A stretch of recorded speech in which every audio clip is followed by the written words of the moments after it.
Hey everyone, Mr. MC here. This is Guy for round 8 of the 2021-2022 Nations Cup exhibition season taking place at Catalunya GP with the Group 2 cars, and this is a tuning race, so in a moment I'll have the tune up for the XANAVI NISMO GT-R, so this is the 2008 version.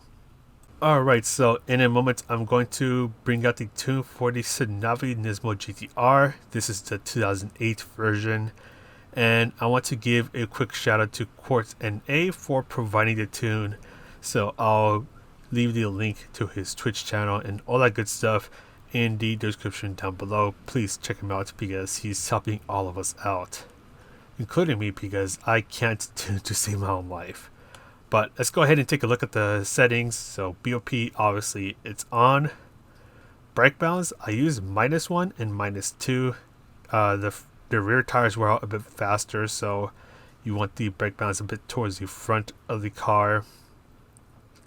This tune generally makes the NISMO GT-R a lot more oversteery, so it's a lot more willing to turn, but you need to be careful getting on and off of the throttle so the car doesn't lose control and you end up spinning out. So you want to be a bit respectful to this car so it'll be willing to turn without spinning you out. So let's actually get on with this. So the front of the car, for the ride height, bring it all the way down. For the rear of the car, bring it all the way up. So this is one of the big things that will make the car a lot more willing to turn. It'll introduce some oversteer into this car. For the natural frequency, bring it to 3.75 for both sides of the car. Anti-roll bars, 10 for the front, 8 for the rear. The damping ratio compression, bring it all the way up for both sides of the car, so 60% on both sides. But for the rebound, bring it all the way down, 81% for both sides of the car. Rear camber angle, actually front, this is for the front camber angle. 1 degree for the front, 2 degrees for the rear. And for the toe angle for the front of the car, bring it out 1/10 of a degree. And for the rear of the car, bring it in 1/10 of a degree.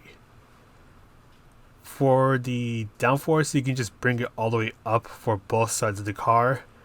You can bring the rear downforce down. It'll make the car a bit more willing to turn, but this will make the car a bit sketchier to drive, especially once the tires start to wear out. So you want to be careful about that. In this case, I would just leave it at 1100, so the highest value for the rear downforce. So let's go down to drivetrain. Initial torque, 5. Acceleration sensitivity, 25. Braking sensitivity, 60. Not much else to say to it. Alright, so for the transmission, I actually went to a different sheet to show how to do this. What you want to do is first make the transmission fully customized. Then you want to move the auto set top speed to 270 kilometers per hour. Move the final gear to 3.061. So let's go ahead and bring this value down. Might take a bit of a while because you have to be a bit precise with the inputs. Just give it a moment. There we go.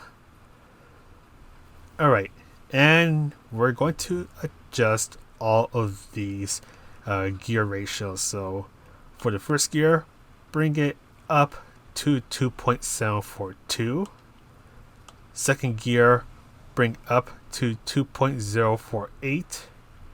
Third gear, 1.643. There we go. Fourth gear, 1.377. Fifth gear, 1.207. So not much of a change there. And for sixth gear, it's going to be 1.092. So let's go ahead and change it there. So if all these numbers match up, then that means that you did it right. So once again, change this first then change the final gear, and then that's when you go through the first 6 gears. But anyways, let's go on over to the lap guide, and before we start our actual lap, I did have the brake balance at +1. I was just trying things out, but -1 still kind of feels a bit better, especially during the race. So carefully navigate through the final chicane we just went through. That final chicane pretty much determines the fate of your entire lap. So if there's one turn you want to focus on, it's that final chicane. So bring yourself towards the left side of the track, and you're going to brake just before the 100-meter board. So you're braking hard for a short while, ease off of the brakes as you turn in, and do a little bit of throttle control to help the car stay stable as you go through the first chicane.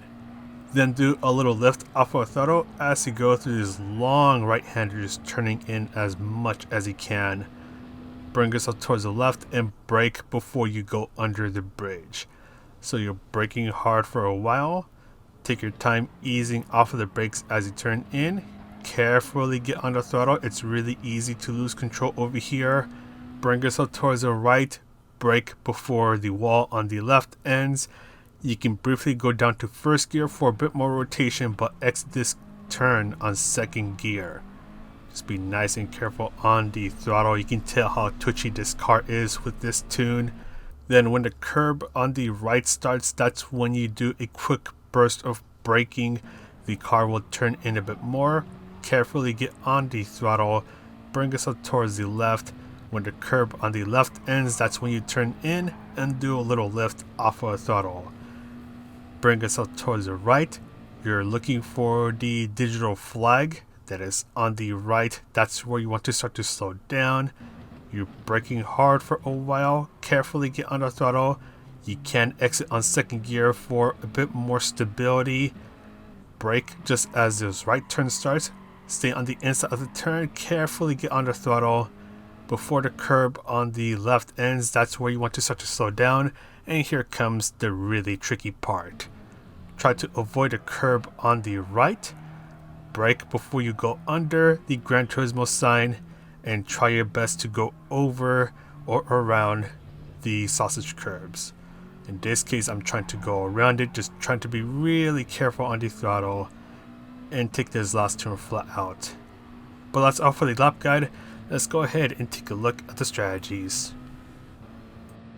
Alright, for the qualifying session, you have 5 minutes, which means that you'll only get 2 chances to try to get the best qualifying time possible. I'm going to go about this a little differently because the slipstream is on weak, which means that slipstream is actually a hell of a lot stronger than what is set to real.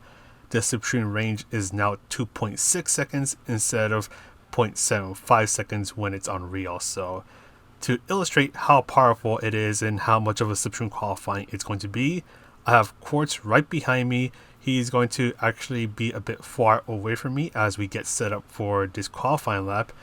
And he's going to show how stupidly powerful the weak slipstream is and how much it'll affect the qualifying session. So right now he's around 2.2 seconds back. So he's near the edge of the slipstream zone.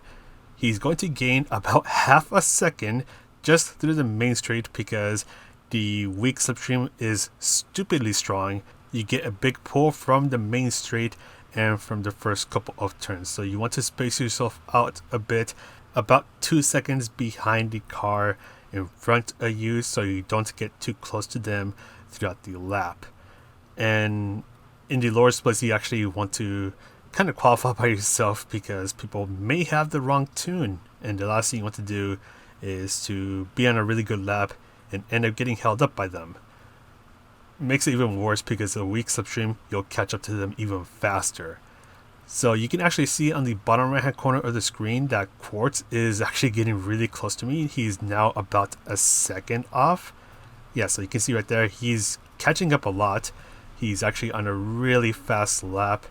And luckily, he's still just far enough to where he doesn't have to slow down because I'm in his way. So he actually got the spacing just right. And we're going to go through the last couple of turns. And we're going to see how much faster he was able to go with this slipstream, with the weak slipstream that is. So I'm going to end up getting a 133.4. He's going to get a 132.2. So he got a massive toe, and that's almost world record pace right there with this slipstream. So yeah, slipstream qualifying is definitely going to be a thing, and the weak slipstream is going to introduce a whole bunch of shenanigans. But anyways, let's go ahead and take a look at the race strategies. We're doing 18 laps here at Catalunya GP with the Group 2 cars. We have a grid start, so make sure you have the traction control at 1, and shortly after the race starts, bring it back down to 0 or whatever value you normally have it set to. But fuel is a ×2, so fuel is not an issue. Tire wear is a ×5. Tire wear may at first look like it's not a big issue, but it's actually pretty brutal. We have the racing soft and medium tires to work with, but there's no tire requirements and there's no mandatory pit stop. So you can do a no stop on these soft tires, a no stop on the medium tires, a one stop going from soft to soft, a whole bunch of things that you can try out. But to simply put it, this is going to be a one stop going from soft tires to a new set of soft tires. The racing medium tires are not going to be that useful. The only time you really want to use the racing medium tires is if the soft tires wear out incredibly fast for you to the point where you can't make them last half of the race. At that point, that's when you use the racing medium tires and just do a one stop. But you want to try to only use the soft tires, only do a one stop going from soft tires to soft tires. Once again, there's no tire requirement. And you can actually see that there's already some tire wear ticking in on the bottom left hand corner of the screen. And I'm actually driving really poorly here in this race, but yet I'm still keeping up with Quartz because of the weak slipstream. That weak slipstream means that it'll be easier for you to keep up with those in front of you, but it's going to be a lot harder to shake off those who are behind you. And you can actually see how strong the slipstream is because I'm going to really catch up to Quartz. You want to make sure that you brake a little earlier than usual because the slipstream, the pull from the slipstream is really strong. So it can be really easy to forget that, end up overshooting your braking points, and before you know it, you're going off track or you just punted someone by accident. And even if there is long right-hander, you would think that the dirty air would be creating issues, but with the weak slipstream, it's actually not. I'm still catching up to Quartz. The slipstream isn't that strong, if there's even any. The weak slipstream is just so strong that it almost feels like there's no dirty air. Again, feels like it, but that's just how strong the slipstream is under the weak settings. And we're going to skip on over towards the end of lap 7. I'm still keeping up with Quartz despite my rhythm just not being there. My pace just wasn't good at all in this race. But because of how strong the slipstream is, it makes it a lot easier for me to be able to keep up with him. He's having a hard time trying to lose me because slipstream is strong and the slipstream range under the weak settings is 2.6 seconds. And he's actually going to pit in early, which is going to actually make a big difference.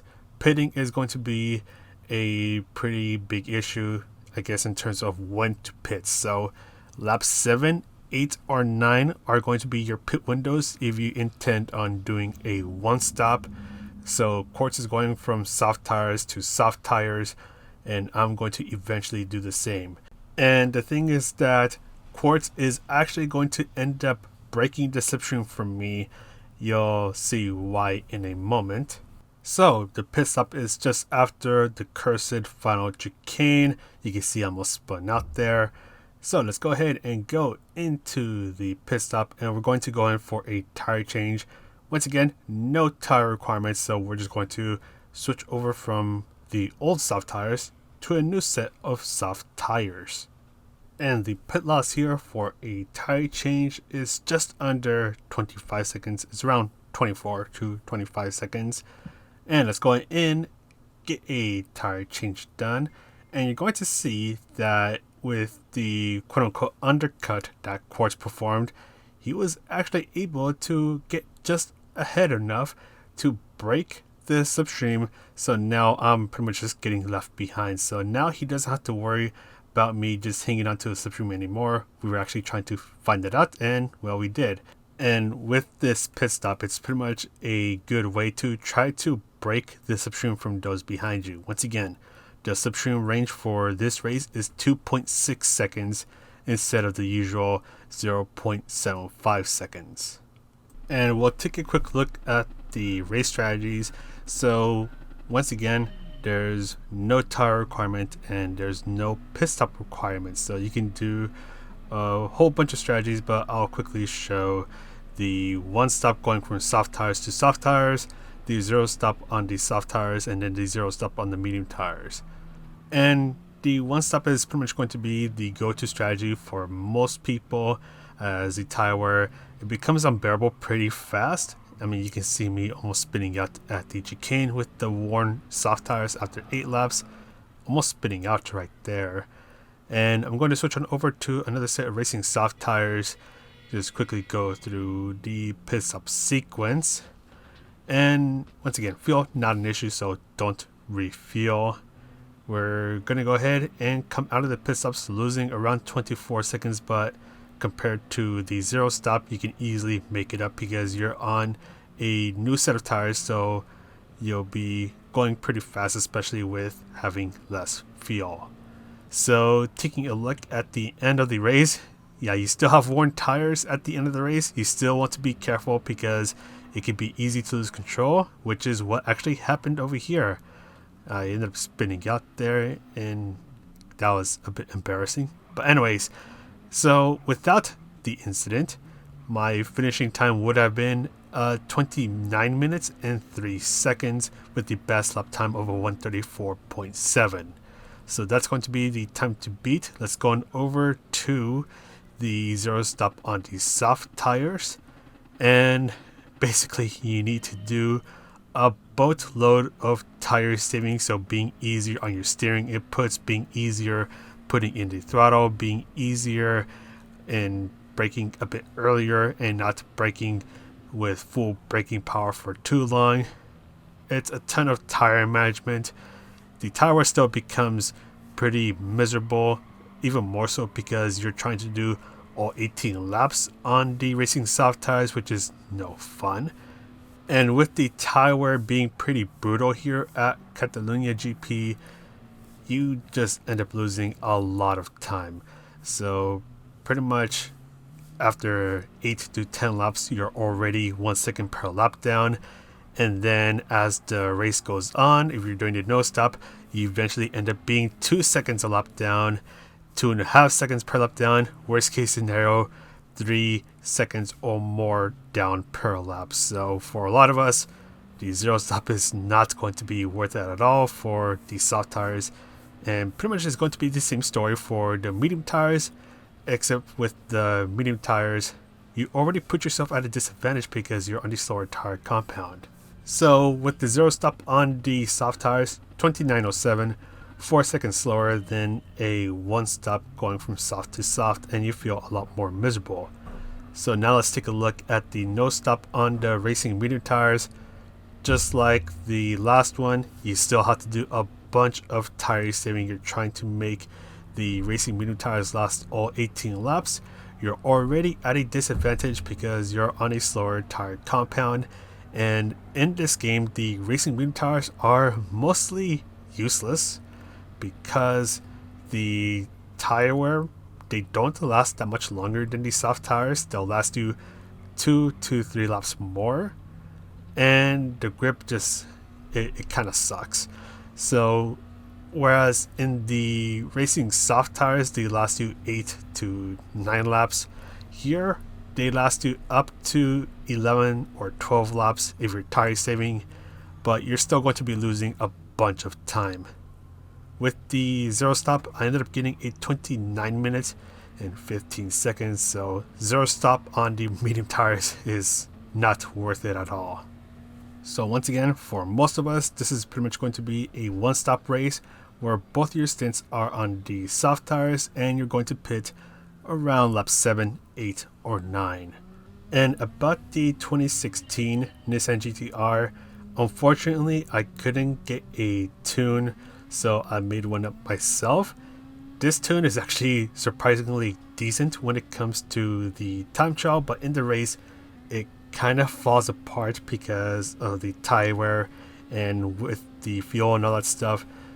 The car with this tune ends up being a bit of a handful, so you have been warned that while this car with this tune is good for time trial, it's not that good when it comes to the race. So if you desperately need a tune for this car, then I will give it to you now, but just be aware that this car does become a handful in the race.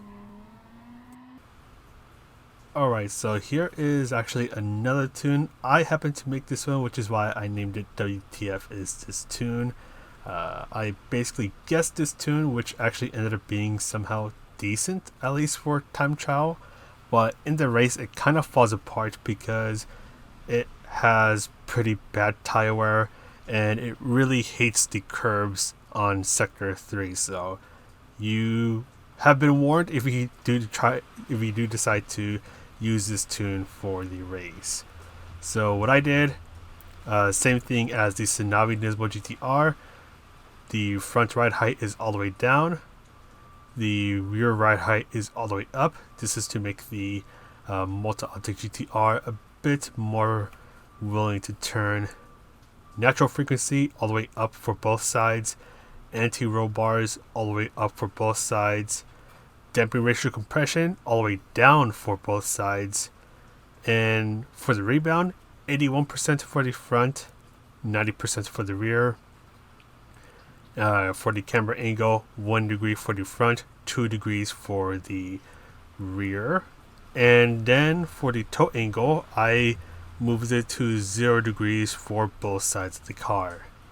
For the downforce, for the front of the car, I have it all the way up. For the rear of the car, I originally had it all the way up. You can still use the highest value if you want, but if you want the rear of the car to rotate a bit more, you can move it down to 1070. And quick thanks to VQS Cristiano for pointing this out as he was trying out my tune earlier last week. For the LSD, I have it at 5, 60, and 5. Now here comes the tricky part for the transmission. So what I'm going to do, well, first I'm going to show this, but I'm going to show you how to get to this because you have to do a bit of a crazy process to get to it. So let me just go ahead and just get a new tune out real quick. And what you want to do,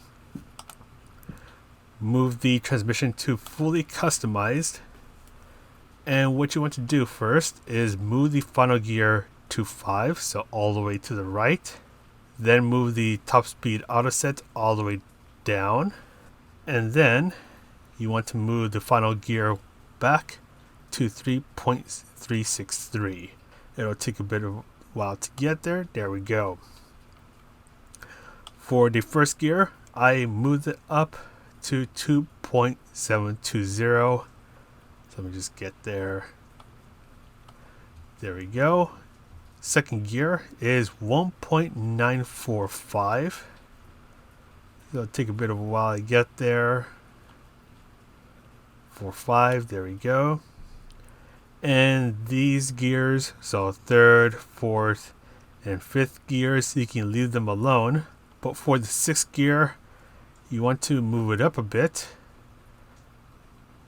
to right around here to try to make sure that you still have a couple of revs left, especially if you're under someone's slipstream. You don't want to be revving it out by yourself going down the main straight. Otherwise, if you're under someone's slipstream, then you're not going to have any revs left. So around here should be good. If you need a couple more revs, then move this value a bit more to the left. So you'll be moving this value down. But yeah, but if you did it right, you should be matching all of these values.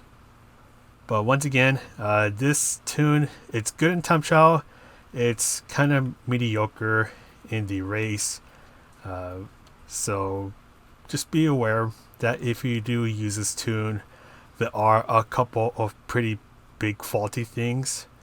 Unfortunately, I couldn't find a tune for the MOTUL GT-R, but I wanted to give this a try. Somehow ended up being decent because I think I have a so you can see this was my time with this tune. Once again, it's good in time trial. In the race, it's not as great, so just be aware of that, because it's the tire wear, especially, it's not that good. It hates the final curbs, and which is why I didn't really want to mention this tune, but I decided, you know what, I'll just throw this out there just in case someone wants to actually give it a try. But anyways, that's all for this video. This video has been going on for too long now, so I'm gonna sign off now. So this is Mr. MCA. Wish you a good race, and I'll see you in the next video.